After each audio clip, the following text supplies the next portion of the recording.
Good evening. Welcome to another episode of the Focus TV. So happy to be here. Another evening. So much has happened in the world of sports. Man, I enjoyed Sunday, even though, for some personal reasons, things didn't go the way I wanted them to. But we're going to get into that a little bit later. I tell you, I'm going to do my very best not to be petty. I'm not here. Look, I'm going to do my very best. That's all I can promise you. That's cool. I'm not here, guys. I will do my best. And if I do get out this show without being very petty, we will mark this down so I can reserve the right to be petty in the future. This is the decision that I have to be. I'm cool with it. I'm cool with it. Nah, I'm just saying. This is my pledge to start the show. We got Octavia right here, Cardell Dudley, Wilson Tarbeck Jr. This is the Focus TV. We're going to talk about the Charm City Classic, an event that happened this weekend. Cardell, you were right there. As always, it's cold outside. You're in a gym. So that's pretty much how that goes. Octavia, we're going to talk about the NFC East. See, no petty at all. The Terps football season has come to a close. We're going to take a look at how their season ended, share some quick thoughts on what we personally took from this season. College basketball, you guys already know GW men's and women. Cardell got you covered there. I have a few updates on the Maryland women's team. We got rapid fire, which I can't wait to see what Cardell is playing for us this week. I feel like every time we get to rapid fire, you can insert any meme of Birdman rubbing his hands. That's Cardell when he's putting the questions together. All right, so the Charm City Classic, sir. I know you already told me all wax about how exciting it was, but this is what Tuesday's for. The floor is yours. Let's get it. Well, this year was the third annual Charm City Classic. For those that may not know, it's the WCAC versus the BCL, the Baltimore Catholic League versus, basically Washington Catholic League. And they started this about 3 years ago. First year was tied 2-2. Last year, WCAC came strong 5-0, and this year it was a continuation of last year. WCAC pretty much dominated 4-1. They won 4 games up 2-1. They're up 2-1 in a 3-year series right now. Archbishop Carroll defeated Archbishop Spalding 65-22. St. John's defeated Cabral Hall 80-34. John Carroll from the BCO defeated Good Counsel 65-51. Gonzaga cruising against Loyola Blakefield 76-44. And DeMatha ran away from Mount St. Joseph 83-64. They don't say the WCAC is the best high school conference in the country for nothing, man. It's not even just the talent level of the players, the depth. The coaching is pretty much I'll just call it like it is. It's a minor league for college. You know what I'm saying? You go through that, you spend 4 years, and with any one of those programs in the WCAC, you are equipped to perform in college right off the bat. And more than likely, you would do a lot of damage during your college career. But with that being said, there are always standouts and players that just stand above the rest. And, here are a few. Start with Christian Watson, St. John 6'7" sophomore. He just makes the games look easy. They look effortless out there. He can score in the mid-range and inside with great efficiency, but he's most dangerous in transition, where he's able to create off the bounce, either score or make plays for others. Leggett, who's I believe committed to Rhode Island, he's going to get a lot of attention. Watson will be the kid, probably the player that explodes this year. Amani Hansberry, St. John 6'7", freshman. He's a skilled workhorse big. And a lot of times when you see a workhorse big, they're not that skilled. They kind of get by on will, high motor. Now he has skill. He has star written all over him, honestly. He's a skilled workhorse big with good size and athleticism. I love his motor and his ability to make plays inside and out. He got the rebound one play, led the break, dribbled through the traffic, laid it up with ease, man. You don't normally see big men, especially that young, doing that. Like I said, man, I think he's just going to be, a star. And once he figures out how to play even more and the perimeter skills develop with what he does inside, it's pretty much a wrap. Malik Mack, St. John's 6-foot freshman.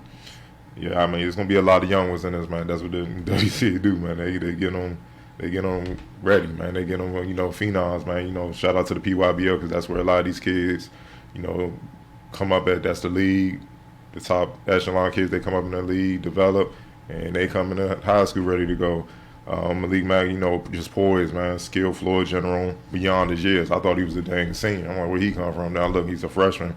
He's very shifty, quick, and already understands when to get his and when to run a team. And you have pros that don't even understand that. So he's as a freshman. Yeah, as a freshman. Yeah, so yeah, he has it down. I'm gonna go over to John Carroll, Tyson Commander, 6'3" sophomore, lethal lefty, man. Man, I ain't gonna lie, he has a little Devin Booker in him, man. You know what I'm saying? The way he plays, he has parking lot range. He's a smooth scoring guard that can do damage off the bounce as well, pulling up from mid-range jumpers or finishing at the basket. Also has a high IQ. He rarely gets out of control trying to force things. He plays within himself and picks his spots like a seasoned upperclassman. That's what I mean by the Devin Booker comparison. You rarely see Devin Booker kind of just out of control trying to make something happen. No, he gets to a spot and he make you pay. Commander does the same thing.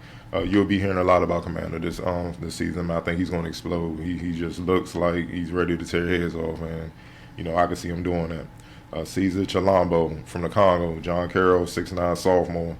High motor big. He's a bit raw, but has great potential due to his size, length, and athleticism. His defense is ahead of his offensive game at this point, which is normal for bigs. He's already a presence, blocking shots and rebounding the ball. Offensively, he gets his points off of pick and roll actions, offensive putbacks, and then transition due to how good he is running the floor. Once he gets the ball inside, he looks to dunk everything, which I love. I love a big man that aggressive and mean. You know what I mean? And he honestly, one of his favorite player is the Greek Freak. So you already know where his mentality is, man. Just keep an eye on this kid. I mean, just reading articles about him, just trying to, learn more about him. He came from the Congo, I think, last summer, and he's looking at this opportunity to play in America. Like, I'm going to save my family. Similar mentality as Greek Freak did, man. So he's coming with it, and I'm excited to see how he develop. Jalen Brown from John Carroll, 5'11" point guard. He's a promising guard that can devastate teams on both ends. He's a streaky shooter, but he can score and is a menace defensively. He has no problem to pick you up 94 feet, and he definitely can strap people. You know what I'm saying? He loves that. He can get out of control sometimes. That's the thing. When he plays within himself, he's an outstanding guard. But when he tries to do too much, when you make a couple plays, he start feeling himself and try to do too much. That's when it gets crazy. He's like, all right, you need to calm down and get back in the flow. But that's the thing, man. His two-way potential where he can disrupt teams on both ends is something special. You don't normally see that from a high school player. Sometimes it takes them to college to learn to defend right, and he already has that down. So I think he's going to make an impact. This make a lot of noise this season. R.J. Floyd from Good Counsel, 6'2" junior. When John Carroll, they looked like they was about to blow out Good Counsel. They was knocking on the door at 20. Good Counsel's best player, Bez and Bean, he just had one of those nights, man. He couldn't throw the ball in the ocean, man. I mean, he was missing point blank layups, just back iron, front of the rim. It was just one of those days. R.J. Floyd stepped up and was hitting threes, mid-range jumpers, getting it done in transition, slashing to the basket, and he got it done so well that they came back from Dana at 20 down and actually were down by 4, and they made it a game. And then it was a game after that, but John Carroll pulled away at the end. I love that he didn't quit when the game looked like it was about to get out of hand. He kept competing, and he has the potential to be a devastating defender when he wants to, because he's long. He's about 6'2", 6'3". He's long. He's quick, and he has no fear. I just think consistency is what I'm looking for from him throughout the season. If he can perform like how he did on Sunday throughout the season, his stock gonna rise, and college program is gonna be after him real quick. Terrence Williams from Gonzaga, 6'7" senior, Georgetown commit. Reminds me a lot of a former standout, Chris Jenkins. If y'all remember him, played at Villanova, hit the game winner against North Carolina in the championship. He reminds me a lot of them in how they're undersized forwards, but their skill set and IQ are off the charts, and it makes up for that. The difference is Williams is a little bit more athletic. He can score efficiently from 3, mid-range, inside, pass well, especially in the high post. He can rebound and is a versatile defender. He can stay with guards and bang with bigs just as easy. He's just a good all-around ball player. Devin Dinkins, another sophomore from Gonzaga, 5'10", talented point guard, super quick, efficient scorer, capable defender, and is already great at controlling pace. Notice I'm bringing up pace a lot with young point guards. You don't see that, unfortunately, in the league a lot. You know what I'm saying? Even in college, you see that, but these WCAC, that coaching, they teach you pace. I mean, that's great that they're getting it this early. Like, we talk all the time about you said, they get to the league and there's players don't know how to throw entry pass, don't understand tempo. easily where, games get lost because, the person who's supposed to be your floor general has no clue they just don't even have a feel for it. And that's key, man. Just like if you know how to control pace, when you get up big, it's hard for teams to come back. And if you're down, you're never really out of the game because you can control it. You can make things happen for your team. And he's a capable defender. He's already great at, like I said, controlling pace. Another kid I'm going to touch on, him and another sophomore from Gonzaga. Him and Judah Mintz in the back from Gonzaga has the potential to be the best in the WCAC sooner than later. Cam Smith, Loyola Blakefield, 6'7" guard forward. This kid is a big-time sleeper, especially to be a 6'7" wing, legit wing. He can score from all three levels and can shoot. There's a difference between being able to score and being able to shoot. You throw the ball a lot, eventually they're going to fall. But if you can shoot, it's efficient, it's accurate, you got to defend that. And that's the difference. He has a great size for being a wing, 6'7", sneaky athletic, and he competes. The only thing holding him back from being one of the top players in the area is his handle. It's solid, but you could disrupt him if you get up in him. And Gonzaga did that at times. They put Terrence Williams and Miles Stewart on him, who about the same size but can move just as much as him, if not more. And he don't have enough shiftiness to get him up off him, create space and make things happen. So he had to get a ball up and try to relocate and make something happen. And that's the thing I feel that, is holding him back. Once he gets that, it's going to be problems to stop him. He still found ways to score, however, moving without the ball, but he was limited in the ISO situations. He's talented, and I expect a strong year from him. Judah Mintz, I said I was going to mention him, 6'4" sophomore. To me, he's one of the more talented guards in the area already, even as a sophomore. He's a gifted athlete, great length. He can defend the 1 through the 3 rebound, automatic from mid-range. He's a highlight waiting to happen because of his leaping ability. When he drives to the basket, and he can knock down 3-pointers to keep defenses honest. It's not a strength where it's not there yet where he's automatic like a 40% 3-point shooter or something, but you have to worry about it. You can't just leave him open. You got to go out and contest. To me, the scary part is he's just scratching the surface. So I think he got a lot of room to grow. Mitch Fisher, Loyola Blakefield, 6'8" forward junior, relentless forward that can put up points inside and out at 6'8". His versatility is what makes him hard as a matchup. No reason why he shouldn't be penciled in for a double-double every game. He's just one of those guys. Earl Timberlake, I've touched on him plenty of times. DeMatha, 6'5" guard, Miami commit. His game is becoming complete, and that's a great thing to see.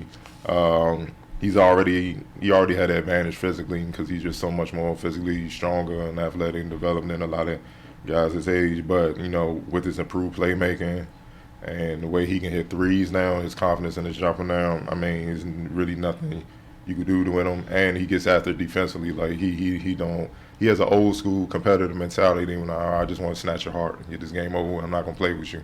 And I love that. So I respect that, from him. Jason Doc Pali, Mount St. Joe's, 6'6" forward. See him. Apologize if I butchered their name, but high motor forward, can step out and knock down mid-range jumpers. He can finish strong in traffic near the basket and rebound block shots as well as any forward his size. He played well for Mount St. Joseph, and a big loss at DeMatha. He was the bright spot. He was the best player for their team. He like I said, he hit the mid-range. He showed some perimeter skill. I just think he got to keep developing that to take his game to the next level where he could really, really be a force, like 25 and 10 type of player instead of maybe a 19 and 8, here and there. Because when that 25, if he gets to that 25 and 10 mode, he could literally win games for him. Well, right, instead of just having a good game, it's a difference. And I think that's what's holding him back right now. Jordan Hawkins, the DeMatha, 6'5" junior guard. Hawkins with the work against Mount St. Joe's, taking full advantage of the attention that Mount St. Joe's put towards, Earl Timberlake, and I'm going to get to him, Hunter Dickinson. He had 1-2 dribble pull-ups at will. He can finish off the bounce well and has the tools to be a lockdown defender due to his athleticism and length. He's definitely, to me, the next one that's ready to explode, definitely once as Timberlake and Dickinson graduate. And Dickinson, center, DeMatha, 7-foot senior. It was just easy work for him. Mount St. Joe's pretty much said they was going to collapse and swarm him, wasn't going to let him just dominate inside.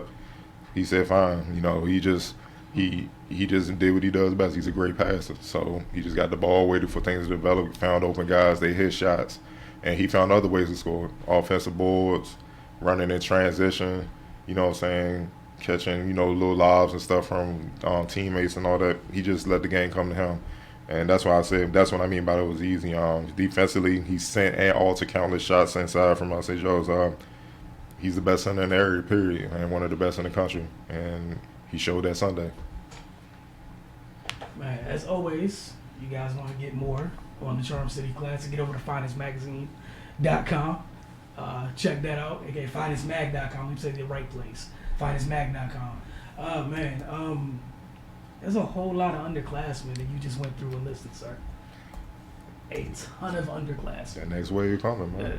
Like a ton of underclassmen. Yeah, so that was just where I was at with it. Struggling to get past that part. That those were almost all underclassmen. Next wave coming. Right. But shout out to the WCAC for handling the business, right? Like they always do. What we do here, give props to those who take care of business. Yes, sir. At least we can do. All right, so we're going to take a quick break. We got 2 breaks each and every show. First one will happen shortly. Then we're going to come back, talk about Terps football just a little bit, just wrap up the season, some thoughts. Some folks already declared for the 2020 draft. We'll get on that. I ain't even wait, got it. No, not even at all. So it's Tuesday. It was announced today. Games are not being played. But, we're going to also, again, we're going to share some quick thoughts about this season, personally, what we think happened this year, and then to go forward and, looking around some recruiting class, like big picture, some people are down on the folks that are coming in, but I can't wait to talk about that just a little bit. And Octavia, we're going to get to that, your whole segment, we're going to get to that. So, again, we got an NFC East segment coming up. And then Jamal Hayward, 9450, as always, Mr. Consistent, has another move for you guys this week. You're watching the Focus TV. We will be right back.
Welcome back to the Focus TV. As promised, Maryland football. They closed the season with a loss to the Michigan State Spartans on the road, 19-16. Anthony McFarland had 134 rushing yards and a touchdown. Maryland took a 16-13 lead in the third quarter, but Michigan State was able to tie, was able to hit a field goal to tie, and then eventually take the lead in the game to close out year one under Mike Locksley. So Maryland finishes the year at 3-9, 1-8 in the Big Ten. I just want to get your, Octavia, Cardell, and myself, we're going to just share our thoughts on, how this year went and things that we'd like to, going forward, because a lot of people just like real doom and gloom on this, because this is just the society that we live in where whatever happened is either the worst or the greatest thing. There's no in between. There's no gradual progression like people with common sense that understand when you take things over, it takes time. But so, we're going to try to do that thing that's not popular here and use common sense and some type of chill when discussing this. I'll tell you your thoughts this year on, Maryland football. I think that most of that doom and gloom is just coming based off of the first 2 games of the season of how well they started. I think once that happened, everybody kind of like eyes were wide open, like, oh, okay, they can be good. And then the major drop off that happened after. But I think one thing we've talked about this year is that they have suffered a lot of injuries this year, a lot of key injuries this year.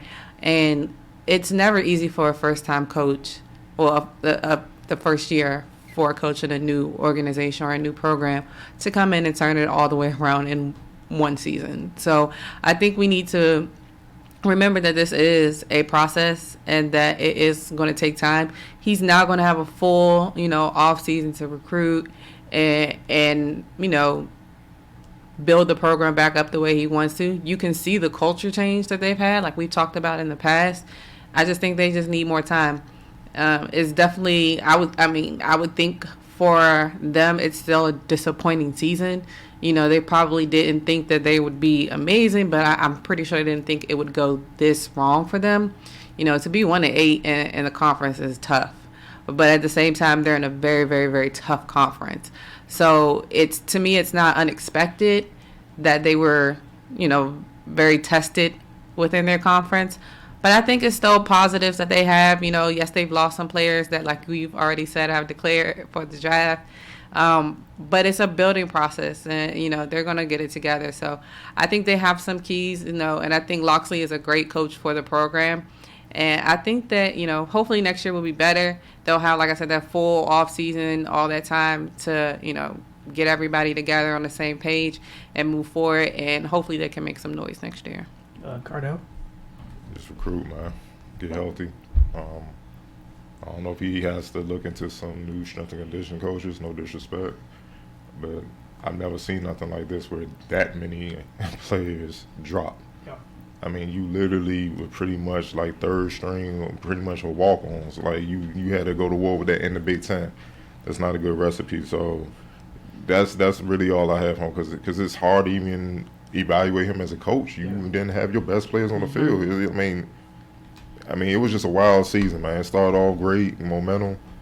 Then people just dropped, and, man, it just went to hell. So, I mean, that's what I'm looking for, man. And, you know, who he brings in the recruiting process, transfer portal, that can help as well, and getting guys that are returning back healthy. And then let's see, you know, kind of evaluating them as we go into next season.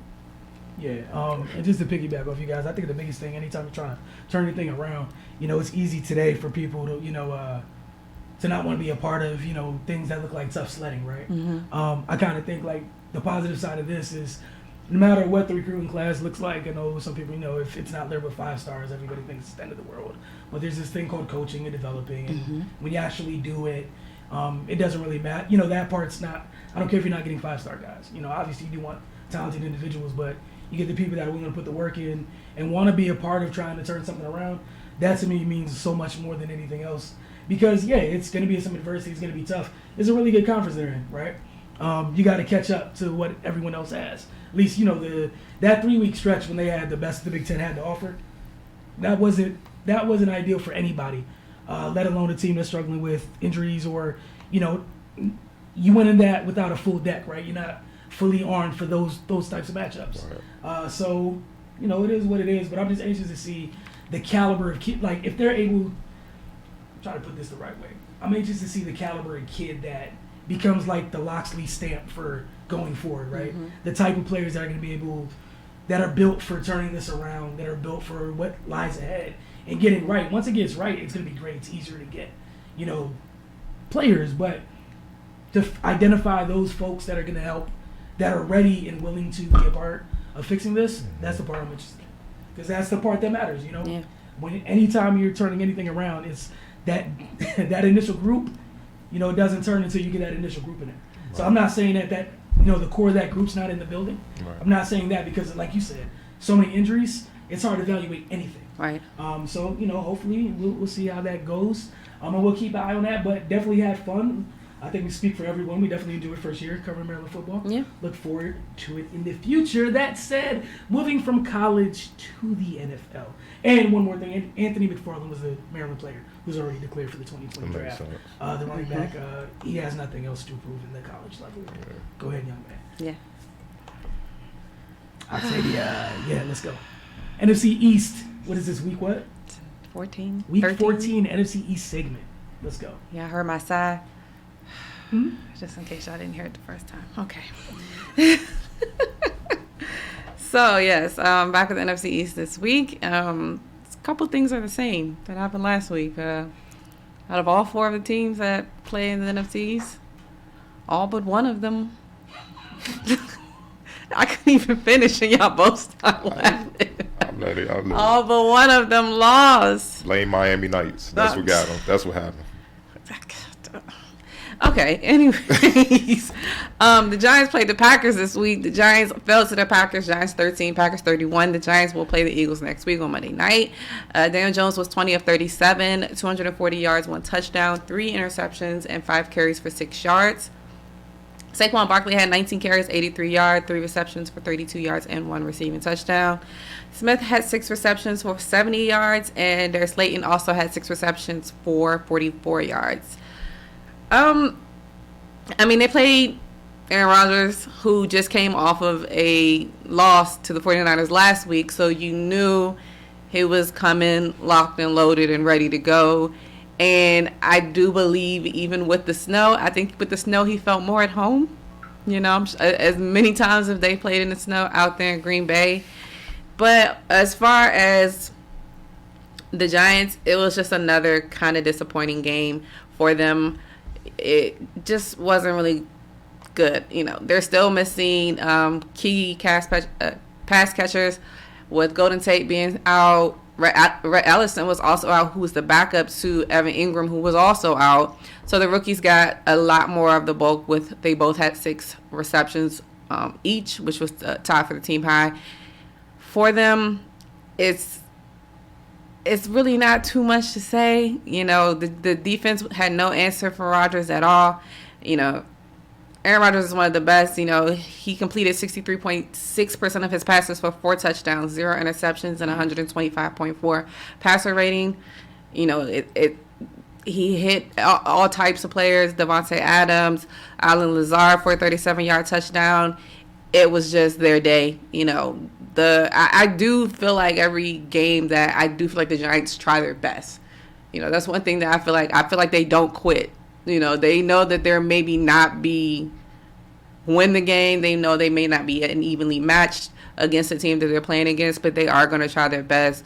Jones finished with 3 turnovers. While he didn't lose a fumble in this game, he had 3 interceptions. Like I said, he finished 20 of 37, 240 yards. But he has a lot of turnovers. Headed into week 14, Jones leads the NFL with 21 turnovers, 11 interceptions, and 10 fumbles. Yeah, that's a lot. Sound like he running for his life. Yeah, and he probably is. It's kind of sad. Saquon, I feel like, had a solid performance, but I still feel like we haven't seen Saquon that we saw last year at all this year. That's just my opinion. And it's hard when your team is not doing well and you're supposed to be a star player in the team and everybody's looking to you to put the whole team on your shoulders and carry them to a win, but it's not always possible to do that. So, like I said, they'll play the Eagles next week, Monday Night Football division game. Who knows what will happen with that? So, moving right along to the team that they played next week. The reason why I don't know why I'm here, but the Eagles played the Dolphins last week. The Eagles lost to the Dolphins 37-31.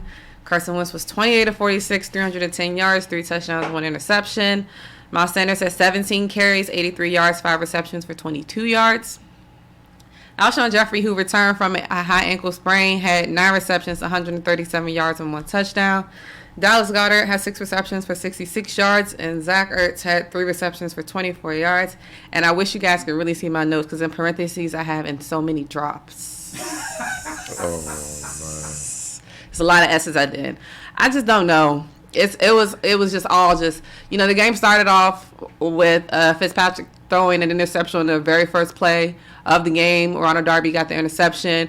They went down the field. They were able to score with a pass to Miles Sanders. Basically, he was wide open. So it was a good start, but the defense just wasn't able to hold up throughout the game. And although I do blame the defense for a lot of the issues, but it's not just on them. The Wentz was still inconsistent. Zach Ertz had so many drop passes. At least 2 of them could have possibly given us points, 7 points or more, where we wouldn't even be having this situation at this point. We got scored on by a kicker and a punter.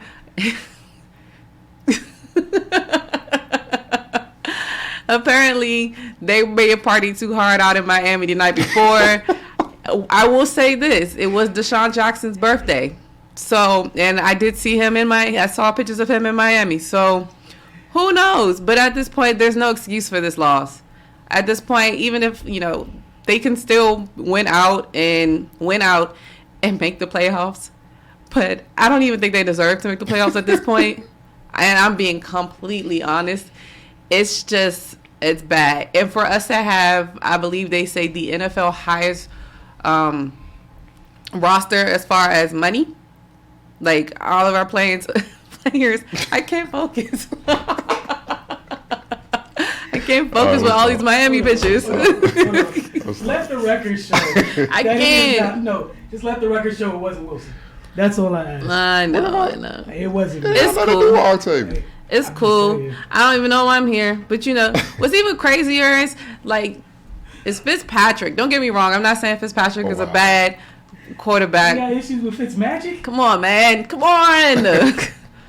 Come on. I'm sorry. The Dolphins hadn't scored this many points since a 44-26 win over Houston on October 25th, 2015.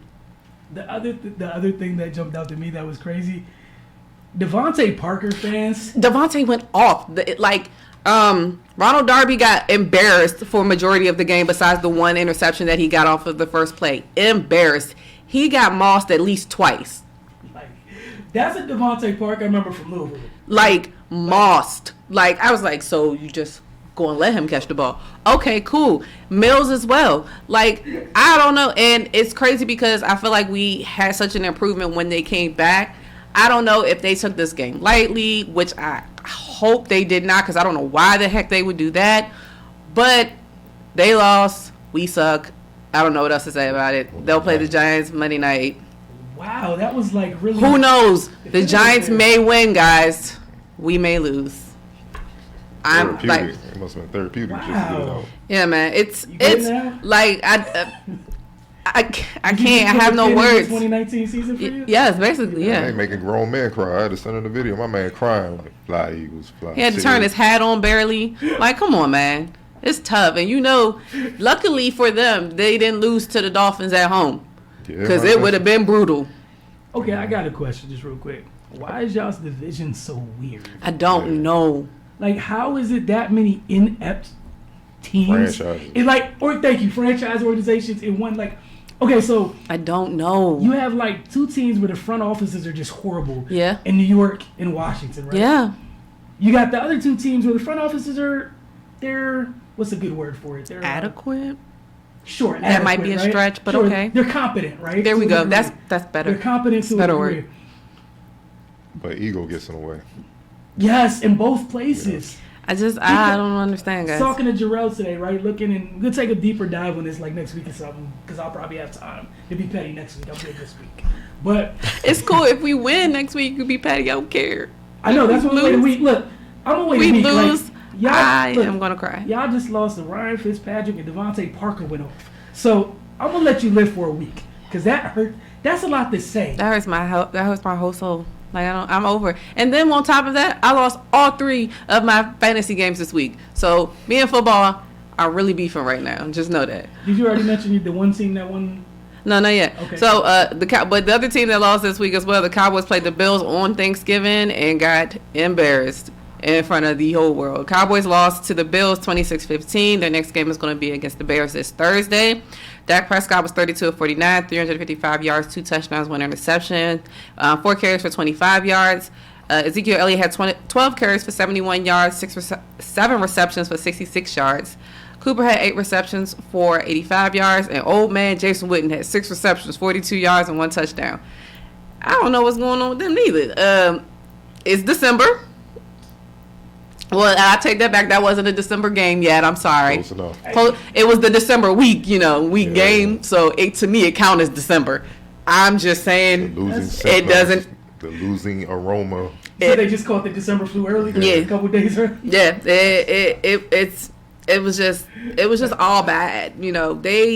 And don't get me wrong. And when I say that, the Bills are a good team. Now, although, quote unquote, we did beat the Bills this year, but that means nothing because the Bills are a great team. They are a great team. And a lot of people don't get a chance to watch them because they don't get a lot of national coverage as much, but I feel like the more that they play like this, the more that they should give them national coverage, because I'm tired of seeing, I will say that this year I feel like most of the Thursday night games have not been bad. Like in past years, like Thursday night games, you were like, y'all really put these two teams on for us to watch on Thursday? I don't want to watch this. I'll say this year Thursday night games have been pretty good. But the Bills rattled off 26 straight points, on them. They were down early. They held their composure. They adjusted, and they came out there, and they hit him in the mouth. And Dak Prescott, he threw he ended the game with 2 turnovers, but it could have easily been 4, as 2 potential interceptions were voided due to a penalty. But they were just off everywhere. And a lot of people are saying, and the funny thing is, and I don't know, my dad might be listening. My dad is an avid Cowboys fan. He was like, I hope they lose. So maybe we can get a new coach. Y'all going through it over there. Huh? Yeah. But who knows, with them as well. But they'll play the Bears on Thursday, which is still not going to be easy. The Bears are fair weather, in my opinion. Like, sometimes they have really, really good games, and sometimes they're kind of like off. But you can never forget they got Khalil Mack, who can turn it on at any second. So that's going to be a good game for them. And then lastly, the only team for the second week in a row who won in the NFC East is your Washington Redskins. I can't believe with some more love. Come on, with your Washington Redskins. But I don't know, because y'all got Ron Rivera fired. But the Redskins beat the Panthers 29-21. Their next game is going to be against the Packers. Haskins was 13 of 25, 147 yards, 4 carries for 6 yards. Darius Geis had a good game. I feel like probably one of his best, since he hasn't had a lot of playing time due to being injured last year and this year. But he had 10 carries, 129 yards, 2 touchdowns, 2 receptions for 8 yards. Adrian Peterson also had 13 carries, 99 yards, 1 touchdown. And Kelvin Harmon had 3 receptions for 51 yards.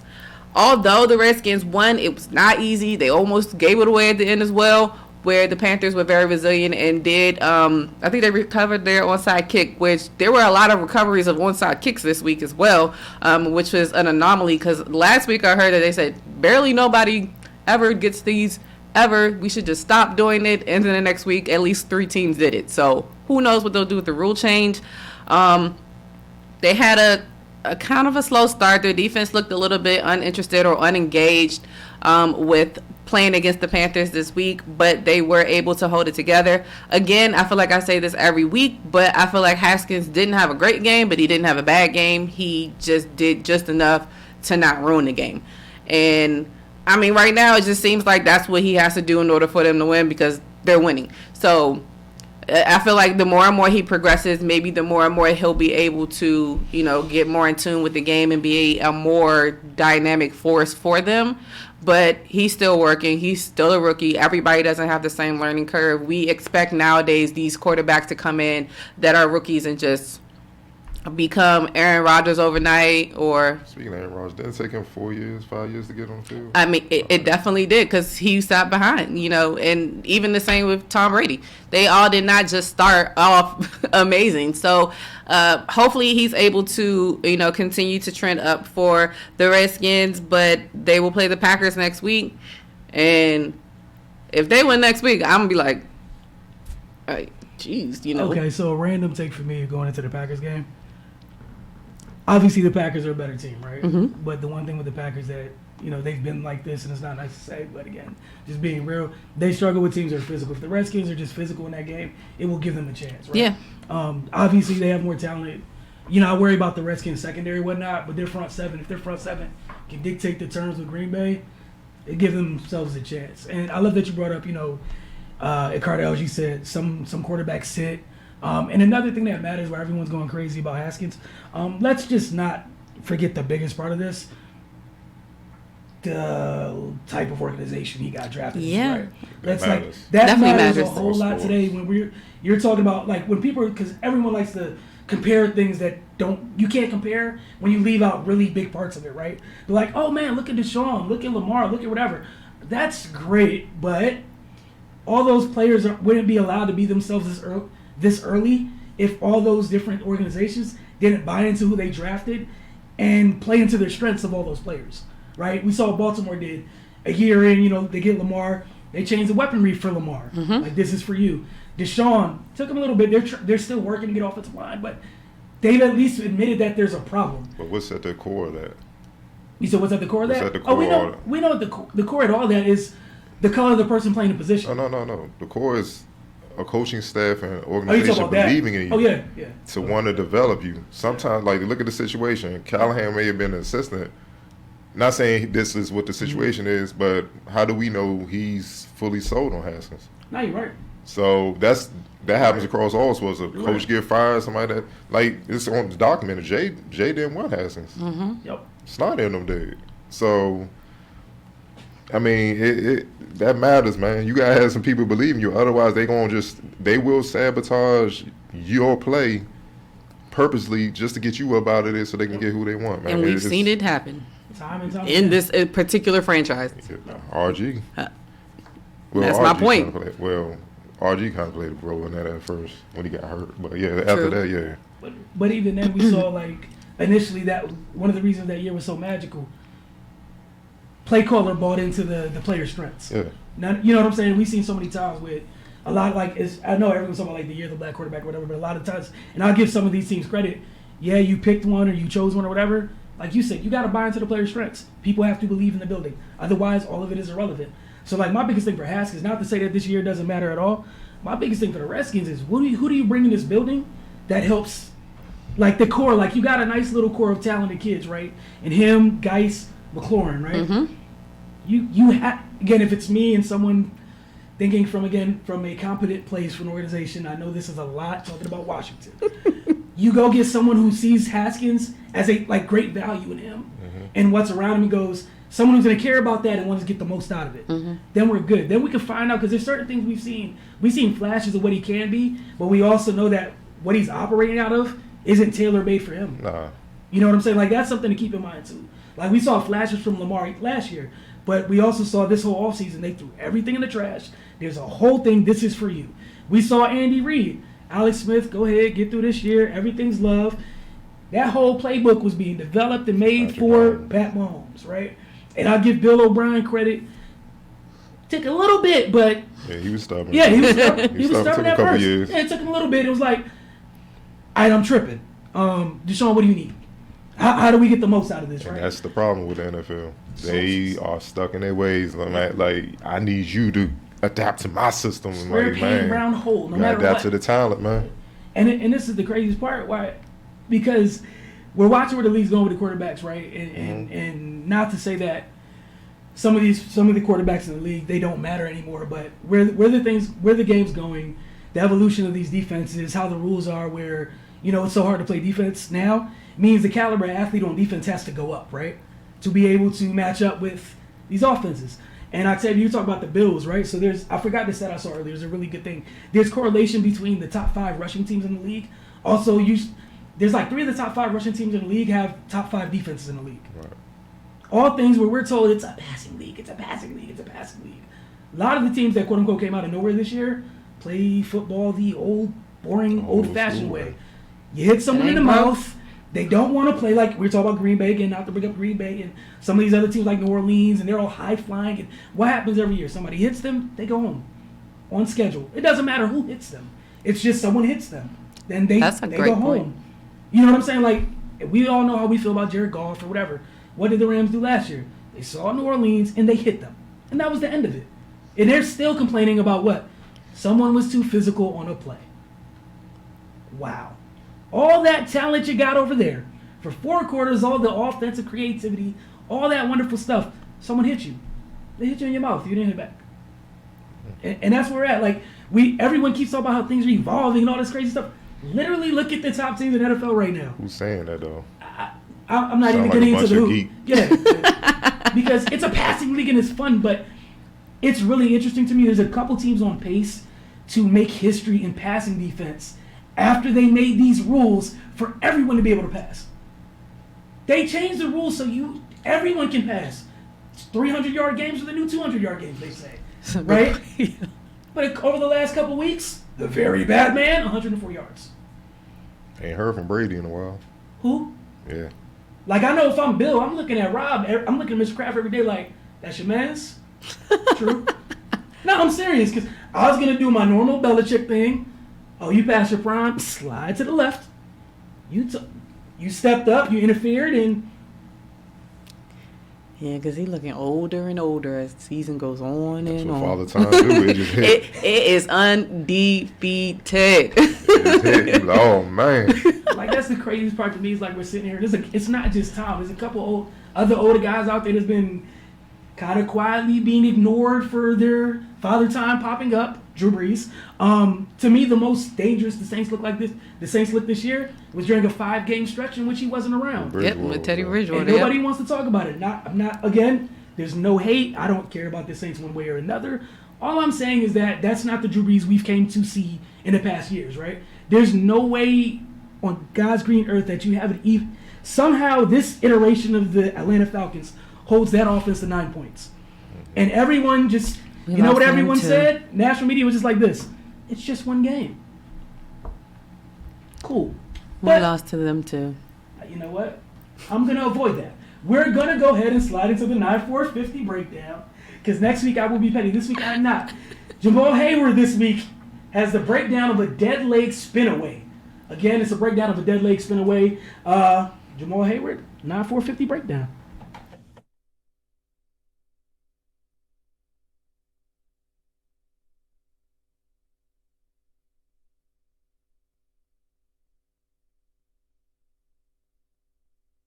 Today's breakdown is going to be a dead leg spin away. So I'm going to break it down how to do it on both sides, and I'm also going to show you some ways to set up to get to that dead leg spin away. So I'm first going to go towards my left. So I'm going to start at the top of the feet. I'm going to start just sweeping to the left. I'm going to take 2 dribbles. So 1, 2. Now pay attention. 1, on that second dribble, is a hard pound. I step the right foot over since I'm going to the left, and I step that foot hard. So I lean my body and my weight shifting that way, spin away, shot. Now if I go the other way, I'm sweeping to the right. 1 dribble, last dribble is a hard pound. My left foot is a hard step. Lean my body weight that way, spin away. So here it is, game speed.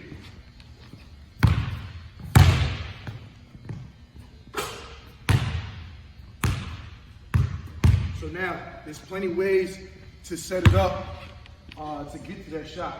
So I can make a move, change directions, and go right into that shot. So I can sweep right, go between, right into the shot.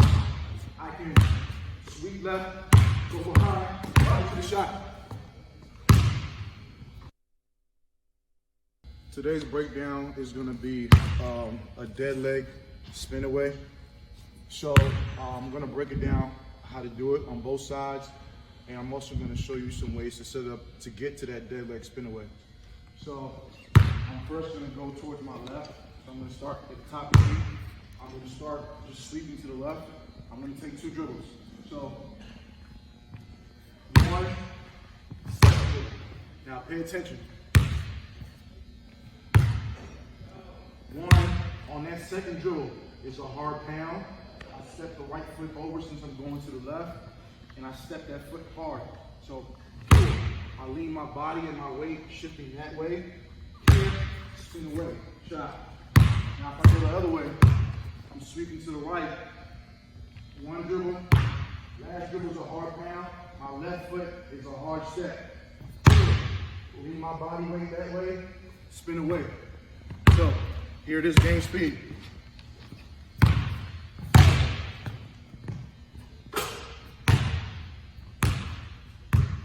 So now, there's plenty ways to set it up to get to that shot. So I can make a move, change directions, and go right into that shot. So I can sweep right, go between, right into the shot. I can sweep left, go behind, right into the shot.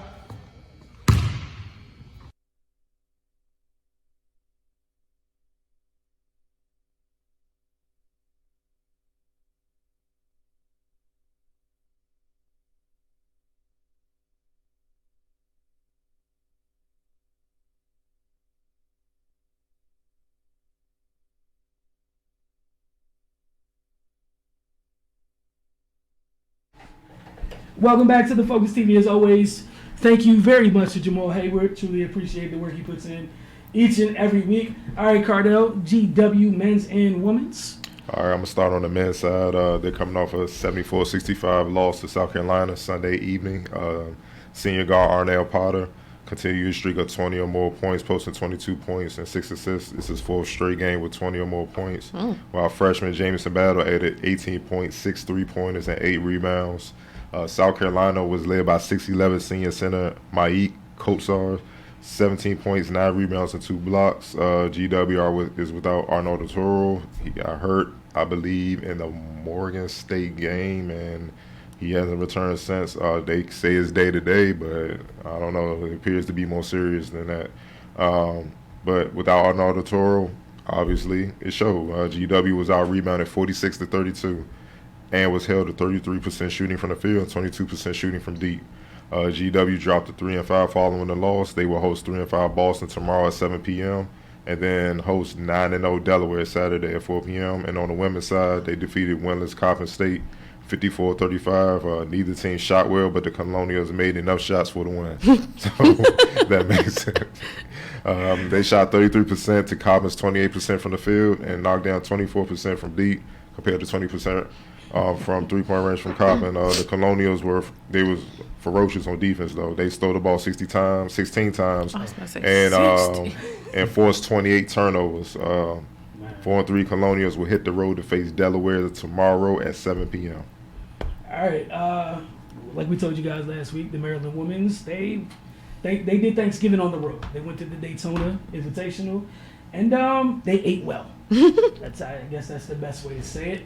They took on Clemson and then Belmont. They beat Clemson 63-44. In that one, they forced 29 turnovers, resulting in 33 points. They started that game on a 32-8 run. They had a late 16-0 run in the game. Blair Watson had 19 points. During that 16-0 run, she had 12 of them. All of them were from beyond the arc. Shakira Austin chipped in with 17 points. On to the Belmont win. They beat Belmont 90-26. Defense was just as dominant by a line, again, 26 points. They used a third quarter run with this one, beating Belmont 28-3. Go ahead and put the finishing touches on that. The Terps, they hit the road once again this week.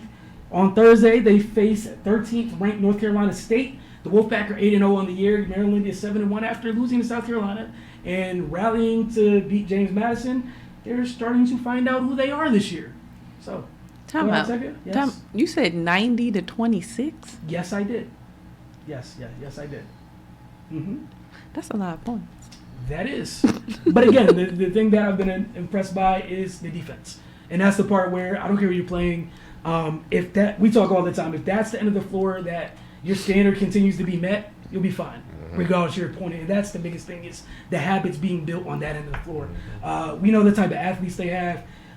It's a switch-heavy defense this year. And the biggest thing, like I said last week, is just when you're switching, the smaller players taking care of the rebounding. Shout out to Ashley Owusu in the game over Belmont. She had 10 rebounds to go with her 18 points.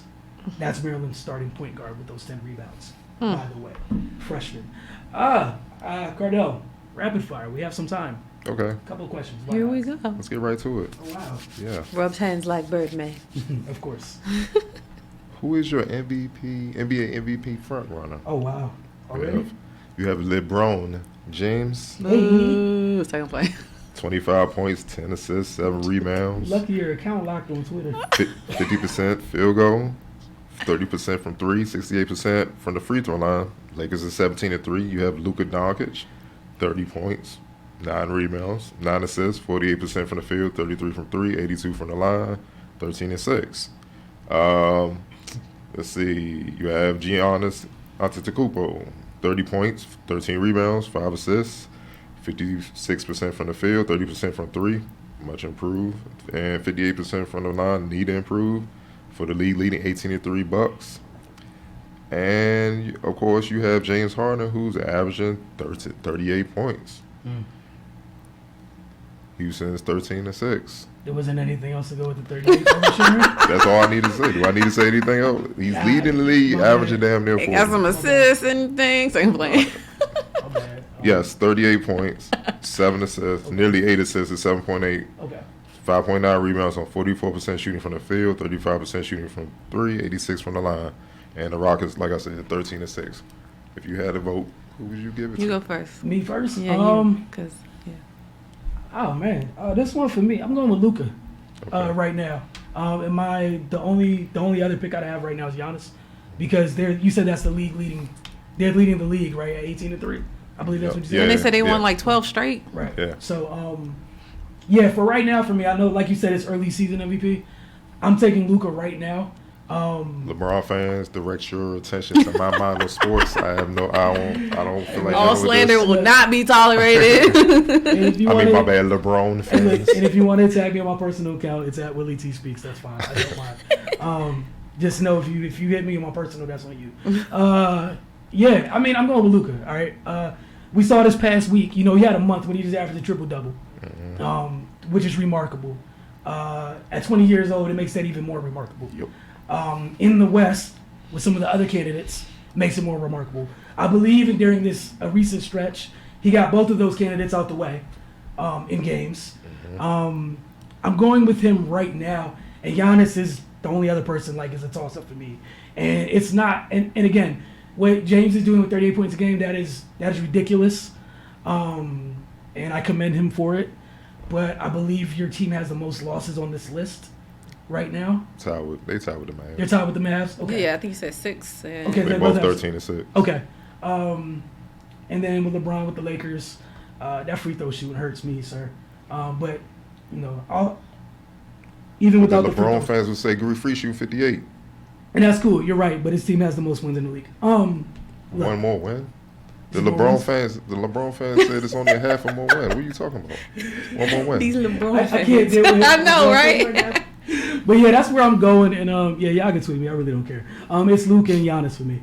So. I kind of agree. I mean, I like Luka anyway, but I'm kind of like you said.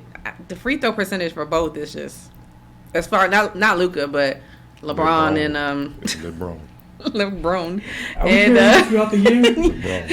LeBron and Giannis, but. I can't. I'm gonna be honest. I've never don't get me wrong. I don't disrespect him as a player. He's one of the greatest players ever. I just have never been all around LeBron stan or fan. So I like Giannis. I think Giannis has a high motor. I like that he's always I feel like he's always engaged. So, and especially, I don't know. That's just my thought process behind it. But I feel like they're all having really good years. The 38 points a game is ridiculous. When people was he was upset he didn't score 62 or 64 or something one game. I'm like, come on, bruh. Let somebody else score. I don't know. But it is definitely ridiculous. And especially like you said with Luka averaging a triple-double for a whole month, being a sophomore in the NBA is kind of ridiculous. Already coming off of a brilliant rookie season where you won Rookie of the Year when – before the season started, I'm sure nobody ever thought that was going to happen, but it did. So I'm kind of on board. Well, for me, I'm going to get the edge to Luka in this sense. No one expected the Mavs to be 13-6.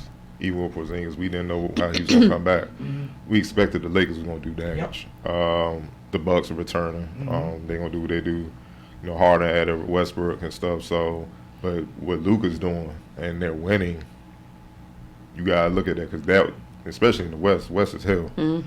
That's totally unexpected. So as of right now, for me, with the all-around presence he had, because LeBron had it for a minute, but like I said, it's a long season. You got to let players, and I think Dallas was below 500 during that stretch at the start of the season. So I was like, all right, he putting up numbers, but they're not winning. Next thing you know, you look up what the hell? They top 4 or 5 in the West. And he's averaging damn near triple-double. He's out here big Oing people. So at 20, it's ridiculous. So I'm going to give him the edge. Greek Freak. Greek Freak is Greek Freak. You know how they are. I don't think they're going to try to give him MVP again. One is enough, guy. One is enough. But for me, Greek Freak got to improve their free throw percentage. It's going to be hard. They're going to be hacking Giannis in them, for real. Right. So that's what it is. Last question. Oh, man, I can't believe this has to be asked, but is James Harden the best scorer since the GOAT? Is James Harden? Is James Harden the best scorer since the GOAT? No. So, I know people get hurt and people got short-term memory. There's a whole 7-foot guard that plays in this league. James Harden used to play on his team. And we haven't found the person who can stop him yet. So I'm going to go with the person who's more efficient and is yet to be stopped. And yeah, it's Kevin Durant for me. It's not going to change for me in quite a bit. It's the best pure scorer we've seen since that person you named. We've yet to see an answer for that in this league. So until we see a legit answer for that, I'm not going to change my opinion at all, because any argument that you present me, he already killed the player that you talked about. I rest my case. I'm done. We're good here. Drop to the mic. Yeah, I agree, though. I definitely believe he's one of the top ones, because it's hard to consistently score that much every night. But I definitely think, like you said, I just think KD's been quote-unquote forgotten just because he's injured. And we're in a microwave society, like we say. Everybody wants to see what's happening right now, what's hot right now. I'm on this bandwagon right now. We'll see how everybody changes when he comes back from this injury, because I'm sure this injury ain't going to slow him down at all. So, and like you said, it's so easy when he scores. I feel like sometimes James Harden works really, really hard for these points. Yeah, I'm sure it does. Yeah. He's dribbling 25 times. Yeah, ain't going that's what nowhere. I'm saying. Like, I feel like he works really, really hard, so it's not really effortless. It's just like he kind of outmaneuvers people a little bit. KD just kind of blows by you with no effort. It's like, yeah, I'm gonna just do this. Like, you just go to elbow and shoot. you can't really stop it. James got to be a little bit more methodical when it comes to it, to kind of figure out, all right, let me go this way. He's coming up with different ways to like make sure he can get the step back three, the swoop, and all stuff. It's like he has all these other little nuances that he kind of does to kind of get to that position. But I feel like KD's is just like, I'm gonna just sit here, dribble this ball, and go straight up and knock this drain down in your face. So yeah. 60, 100. On LeBron and then finals. But In his face. I mean, there's plenty of great scores. I hate, like you said, microwave society, prisoner of the moment. They don't. That's why I had to put up some Mac clips to show people how cold he was at 21, averaging like 37 and 7 in the league. I'm like, he's supposed to be a senior in college doing that, man. Like, seriously, it's just Kobe. It's like Allen Iverson didn't exist before now. It's like ridiculous. People who put up just points, man, like in bunches. But even Brandon Roy, when he had a D-Wade, when Flash days before the injuries took them out, I mean, come on now. But yeah, for me, it's Kevin. Just the efficiency. I'm looking at his career. He's 27, 7, and 4, 49, 30, and 88. I mean, his career average, his career efficiency is damn near 50, 40, 90. That's sick. That's ridiculous. Career. And it's not like it's a short career. This is over longevity. I mean, that's sick for your career. That's unbelievable, man. You do that for one season. It's like, all right, man. You headed to the Hall of Fame for your career. I mean, you just gotta take your head off to him. So, and he don't need a lot of shots to put those points up. That's my thing, And he don't need to hold the ball, dribble 15 times. The way he scores is just it's deadly efficient, and it just kills teams. It just deflates teams, and like I don't understand why everybody's just jumping on this because they're so excited and stuff, but they need to understand how James is getting it. Yes, he can score from deep. He can shoot it like a mug, but the boy is shooting like 25 free throws a game, man, because of the little stuff, and the refs scared to call it, then they call the other stuff. Imagine Kevin got like 25 free throws a game. I guess that's my part. It's like, and I have no knock on James, right? This is just one of those things where, once again, y'all just take stuff so far that it's outlandish. Like, James Harden is very special, right? And there's nothing wrong with that. But would y'all even if y'all had an opportunity to choose between one of those two in a game, what you really want? Y'all aren't even considering. No, but that's what I'm saying. And this is not a knock on James. We're not even considering the other option. Yeah. You're taking the one where that no matter what, there's an answer for. It's no brainer. Like there's Listen no to me, man. answer. Listen. The man came back on one leg against the Raptors and scared the shit out of them. They was shook. The whole country was like, well, we do like hockey. They was shook. He had those few buckets and he was they was shook. That Jones quite like it's over. It's like, don't let him win it. Then he get blue eyes. That's what saved him, man. I'm like, man, look at it, dog. Like, And that's the, I haven't seen nobody put fear in the heart of a championship caliber team like that since the GOAT. And that's the part that I guess I want everyone to understand is, I know y'all are saying these nice things. There's nothing wrong with this, but y'all know dang on well y'all.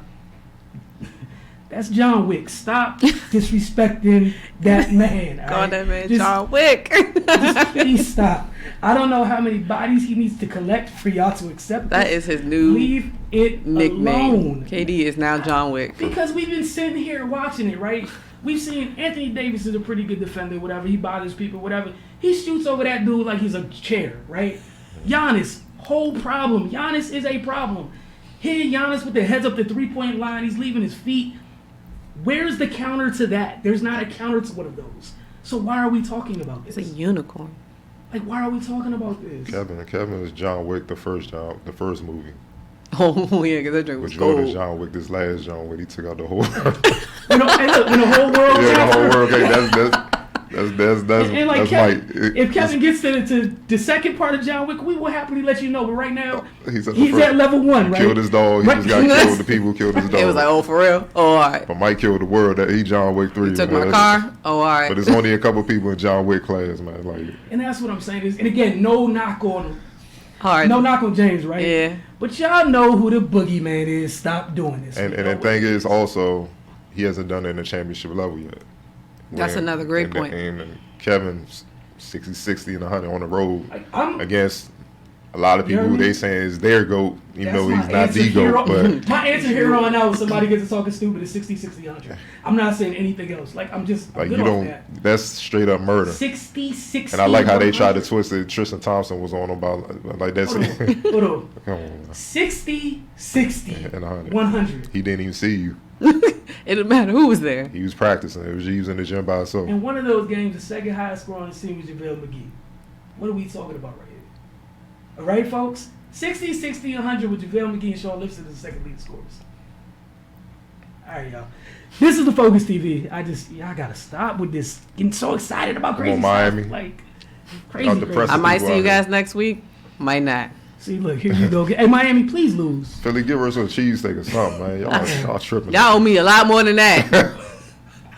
Hey, hold on. I need peace Hold on. and sanity. It's been like a whole year or two since y'all won the Super Bowl, and you acting like this. How do we fall so fast? The Excuse Eagles me? went their entire existence without a Super Bowl. Get when you talk about how they fall so fast. Yes, because we have never gotten there. Then we got there, so I wanted to be there for a little while longer. It didn't happen.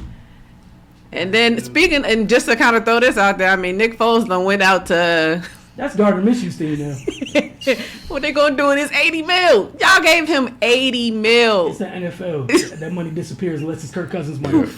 He the only one that got the actual direct deposits. Kirk Cousins. Outside of that, it's 2021. Bye, Nick. Y'all watching the Focus TV. Get over to finestmac.com and motorsports.com. Get over to both places definitely for some Capital City Go-Go updates. Been out there, Cardell, myself, Raymond. All right. See you guys next week.